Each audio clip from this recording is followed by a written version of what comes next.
Hey, it's Todd Welsh with Community Leaders Podcast, and today we are talking about the marathon coming to town. And I couldn't think of a better person to talk about the marathon than the guy who actually had the thought himself, and that's Daniel Craig. So, Daniel, welcome. Did I say that correctly? Yep, you got it right. Perfect. First time I've ever met you. I've seen you running all around Salina on the streets and everywhere, but first time to meet you. So, welcome, and I appreciate you coming down to talk about this exciting marathon that's coming up for the weekend. So tell us a bit about, in about 30 seconds, if you're from here, your family, and who you are. Sure. I grew up by Gypsum, Kansas, went out to southeast of Salina High School, ran cross-country track there, then went down to Pittsburgh State, ran cross-country and track there as well, and then had 1 year when I was in grad school that I got to run at Missouri State. So still live out in the country. I work at Tammy Walker Cancer Center, do a lot of community outreach, grant writing, event planning, helping out with races, things like that. Wow. So you fit right in here with community leader with all you're doing in Salina. So thank you for what you do for Salina. Takes everybody like you to kind of make everything work in Salina. So, but let's talk specifically about this marathon that's coming up. So I'm going to leave it to you to tell us a couple of things, but like 5,200 runners? Yeah, somewhere in there signed up? Just over 5,200 runners from all 50 states, and we've actually got 7 other countries, including like Japan, Australia, Mexico, Canada, United Kingdom. So it's really cool. Wow, that's great. So let's reverse it all the way back, though, because now it's fun to talk about 5,200. But let's put you back in the mindset where you had just this thought. So tell us about you and another guy named Chris, I think, had this small conversation. So let's rewind it back to that. And really what I want to do is tell the story. So imagine 20 years from now, people are watching this marathon and they go, I wonder how this got started. And you're getting ready to tell the story. So tell us all the way back to how it first got started. Sure. So Chris LaHecka reached out to me. He just saw that I did a lot of running, was involved with a lot of events. And he just said, hey, do you mind just meeting over a cup of coffee? We can kind of talk through what it would take to have a great marathon in Salina. So we met about it and we decided, we want to really put some thought into this. So we decided we would try to plan it out about a year and a half. So the first marathon was actually held in 2022. But the first step I always recommend for anyone wanting to put on a race is just visit with the police department, because they're really knowledgeable about what types of courses can you do, what's the impact going to be on traffic, how are you going to deter traffic, because an event like the marathon, you're definitely going to disrupt some traffic for the day. So working with them, you can help create a course that's going to minimize a lot of that, sure, as well as create a course that's going to be a lot of fun for the runners. Yeah. So once we, got there A-OK, and they were super. Sergeant Chad McCary and then Brent Buchwald with the City of Salina have been tremendously supportive and helped design what I thought was a really fast, pretty flat, fun, scenic course for year one. Nice. Once we did that, we put together a planning committee. So we've currently got about 25 different members, ranging from some of our sponsoring organizations like Vortex companies to individuals in the community. Our local banks have been tremendously supportive, both in terms of financial support as well as providing staff, and then local runners as well. Yeah. Which there's a lot of local runners in Salina who I know are talking about it. I ran into people all week and nobody's ever asked me if I'm running in it. Isn't that weird? I mean, they just look at this physique. Wouldn't they just think I'm automatically running in the – that's a joke, Daniel. You don't know me very well, but that's a little joke there. But anyway, so you went from the thought or the idea, and then your next step was right to the police department. Is that really that's kind of what your thought is, going, hey, can this actually happen? But how did you become a Boston qualifier? Let's talk about that a little bit, because it truly is still a Boston qualifier, correct? It is, yeah. How does that all come about? So that was one of the things we visited with the police department about, was we wanted a really fun, flat, fast, scenic course, because there's not a lot of great races around that are Boston qualifiers that really give you the opportunity in terms of the time of year, meaning ideally you want cool temperatures, a flat course. And so the requirement to be a Boston qualifier is you have to get what's called USA Track and Field certified. And so they have certifiers that come out and actually measure the course. And it's actually the shortest distance that you can run. So if you hear runners complain that a race was too long, it's probably not that it was too long. It's just that they didn't run the tangents on all of the turns. And so that's another thing with the course, if you want a Boston qualifiers, the less turns the better, because every turn a runner is going to run a little bit further than what it's actually measured, because you're not going to run that perfect tangent. So you have the USA Track and Field certifier come out. He measures the course twice, and he's actually on a bicycle that's got a special calibrating device, and it's down to the pretty much inch. So it tells you where to place every cone. It'll say 8 feet north of this light pole and 3 feet east. And if they come back and measure it after a race and you don't have those cones correct, then everybody who's ran the race won't have a Boston qualifier. Wow. And that's actually happened, unfortunately, at some races in the state, as well as even some national and international caliber races. Wow. So don't move the cones. If you're out and about in Salina on there, don't move the cones. Yeah, and 'cause we that means a have lot. one of our committee members that actually goes around a race day just verifying cone placement Wow. to ensure that we don't have any of the cones placed incorrectly. Wow. Let's fast forward from that. Let's talk about the event itself Saturday morning. It's going to kick off at the north part of Santa Fe down by the stage. So in front of the alley is kind of the starting line. Is that correct? Yep. But in 2023, you ran to the south. Is that correct? Or no, to the north. To the north. You Yep. started out and you ran towards the north. And then this year, you're going to start out down at the bowling alley, by the stage, and you're going to start out running down Santa Fe to the south. Tell me why that came about. Why the different direction? Yeah, we made a couple of changes to the course. One is we took out the levee section of it because that was the only non-paved portion. And it was actually really scenic, so you lose that.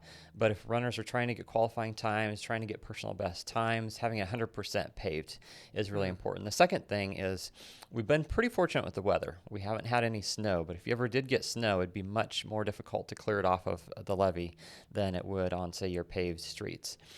We decided this year to start running south. We wanted to change up the 5K course a little bit so that it would actually start and finish the same direction that the full and half marathon does. So the 5K, you actually start heading south, and then you loop back north, go past essentially what would be the finish line, the start-finish line area, go up to North Street, and then that way you're able to come back down south on Santa Fe and finish the same direction. The year before we had it, so the 5K actually finished it a little bit different, which makes it a little bit challenging. Yeah.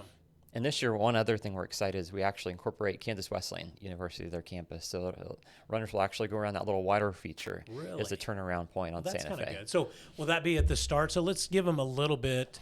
If somebody wanted to watch the race, if they didn't want to be downtown where it started, you're going to run starting at the end of Santa Fe by the stage. I'm not sure what that cross street is, but by the bowling alley, and you're going to head south. Are you running immediately all the way down to Kansas Wesleyan? Yep, you immediately go all the way to Kansas Wesleyan, and then So you're going to shut down Santa Fe all the way to Kansas Wesleyan? Yeah. Now, the police will be able to, route cars across major intersections when there aren't runners coming. Okay. So like Crawford, they're still going to let them, but then they'll hold up people, let runners come through. Yeah. Interesting. Okay. Yep. And then will the 5K, will they finish down at the actual finish line? They'll start there, but will they finish there as well? Yeah, because they'll head south first, and then they'll basically turn around and come straight back north, go past the start finish line, and then they'll go up to North Street and then come back south on Santa Fe. Okay. So but they're going to finish there. Yep, they'll finish. And then there the guy as well. running the full marathon and the half, will he come back through the original stop-start and then run the whole course again? So is he running it twice, or is it a totally different course for him to run? Yeah, it's a different course than what the 5K is. Okay. And so we're actually a 2-loop marathon course. So half marathon is one full loop of the course, and it'll actually loop through like Oakdale and Kenwood Park, and it'll actually finish coming south on Santa Fe. Okay. And then for the full marathon, you just do 2 loops. Just do the exact same, just twice. Same thing twice. Wow, that's going to be. I know that my small little involvement is, I think Andrew Manley, who's also very well involved in this as well. I'm not sure how I got roped into it, but I stand underneath the first bank tent, and as the runners come through, I'm playing music, and I announce the runner's name and the state that they're from. Because when they run past a certain, the technical terms I don't, some piece of equipment reads their bib, and it flashed it up on a computer. Now, I only tell you this because the excitement that the people have when they're running, and you announce their name, like that's a big deal to them. Like I watch so many people from Texas and Arkansas and New York, all these people would come through, and because I'm maybe on like mile 7, announcing and playing this music up around. I was at the bottom of Indian Rock Park, and this time I'm going to be at the top of Indian Rock Park. I guess when they're running that big hill, we're going to announce their name of coming to the top. But like there's a lot of pride in these people who have trained for this, whether they're running the 5K or they're running a half marathon or the full marathon. Like that's their hobby. Like they've traveled, they're spending a lot of money in our city. They're spending some time, and so it's been fun for me. Like at first when Andrew called me, I'm like, I got to waste a whole Saturday doing that. Then he called me, he's like, hey, you're going to do this again, right? And I'm like, well, you bet I am. Like, this is fun, and it's great for the city to be able to do that. So anyway, lots of runners from everywhere. Is there any, like, I don't know anything about running with what marathons are. Is there anybody in particular? Like, I do remember the guy running last year was super fast. I mean, he was running the full marathon and was super fast. Are there any guys who stick out in your mind who are coming from a different city that we should watch out for? We do have some really great runners. Actually, there's some great runners from Kansas, but I'll start with Chuck Engel, and he's an ultra marathon runner.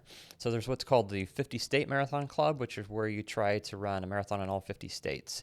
Okay. He's actually taken it a step further and ran a marathon under 3 hours, which is a very good marathon time in all 50 states. As far as we know, he's either the only or one of the only people that's ever done that. Wow. So he's pretty well known nationally in the ultra marathon world. And then on the women's side in the half marathon, Mandy Zimmerman ran one of the 10 fastest half marathon times ever ran in Kansas last year at Salina Crossroads. And she's registered again and coming back. Men's half marathon winner, I believe, is also registered and coming back. And we've got some runners from some of the elite track clubs like Kansas City Smoke registered. So I think you're going to see some pretty fast times again. Wow. And this year's course being 100% paved should even be faster than it was in previous years. And you mentioned calling off people's names. That's one of the things we've tried to do is make it like a personal touch, so people really feel connected to our race.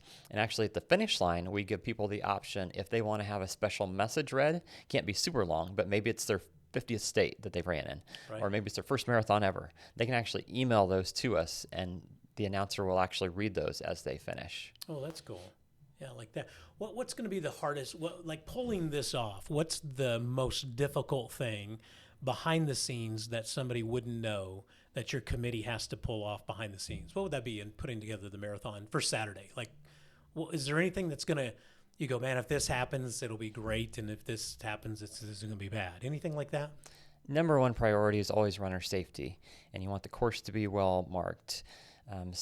We've got over 250 volunteers signed up, which is great. We work closely with Sling County Emergency Management, with the police department, with the National Weather Service, so we can keep up to date on any changes weather-wise. We have plans in place, so if something does happen. Last year there was a cardiac event during the race, and that individual, the outcome was great, and that was because our emergency team, led by Dr. Westbrook, did a phenomenal job in responding. And they posted later nothing but praise for both the police department, the medical staff, involved, Salina Regional Health Center, all the individuals that are involved in providing that care. So I think that's the number one thing we try to focus on is runner safety. Yeah. What could somebody in our community who's watching this, who doesn't know anything about the marathon, how could they support the marathon, whether through, if they're a business that advertises with it, or I would think that people just coming out and watching the runners run and being at the start, stop, finish line, for people, it's just going to grow bigger. But like, what would you hope for the community? How could they support your cause with the marathon that's going to take place on Saturday? Yeah, definitely coming out and cheering runners on. And actually, if they go to runsalinacrossroads.com, we've got a little runner guide on there, and it actually lists some recommended spots for spectators to be. And it lists some recommended ways to get to certain locations. Also, just being aware of the course.